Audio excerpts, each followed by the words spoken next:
So I'll show you how to work towards Kandasana, which is a very interesting pose related mostly to the sacral chakra, or the second chakra. You can start in Baddha Kandasana, bound angle. You should definitely get this pose before you go further. Another pose that leads towards Kandasana is Tarasana, and that is very similar. You're going to extend your legs forward like this, so that your legs are in a long diamond shape. Hold your toes and bend your elbows to the outside. This is a lot harder than it looks because you're stretching into the sciatic nerve here. And then, remember, elbows on the outside, reach your heart forward.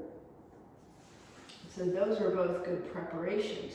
Once you achieve that, I would put the feet about halfway in between bound angle and Tarasana. Open the soles of the feet so that they're facing the ceiling, or like a book. And then, just like in Ulandasana, you want to press the outer edges of the feet together so you have this inward force with the feet, but it's not the heels this time, it's the outer edges of the feet. And that is still coming from in the upper inner thigh area, that action. And then extend forward. So you want to try to get your toes on your throat. When that becomes easy, you should try the balance. You can bring your feet in a little bit, up to your head. Maybe just stretch them in. So you're putting some sideways pressure on the knees here.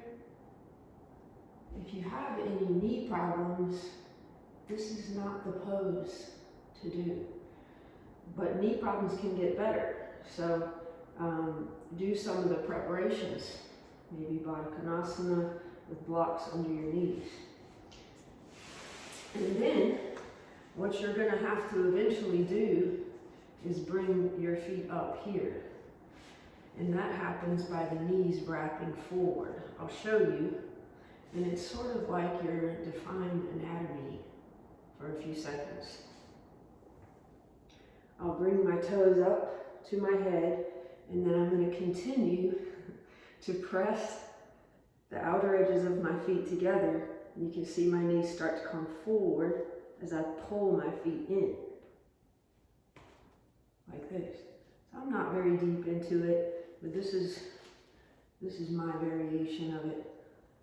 It does not hurt at all. There is no pain anywhere. And I still have this sort of inward force. In fact, I can encourage that with my hands here.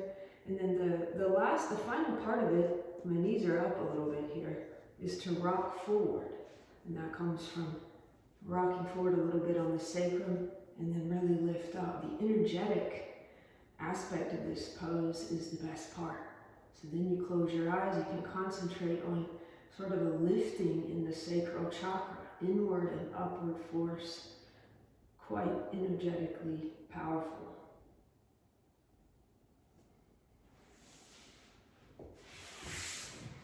And then massage knees and ankles. Anything is possible. I study physical anatomy. And if you really look at physical anatomy, it seems like this would not be a good idea. But it strengthens the connective tissue, so it makes your knees more flexible, and it strengthens the cartilage and connective tissue. But if you go too far, it will break your knees. So you have to be really careful, and don't try these poses. Don't try to force the poses. Set long-term goals, and maybe you're not going to get the pose. That's okay too. It doesn't really matter, because you can move the energy in the same way with your mind.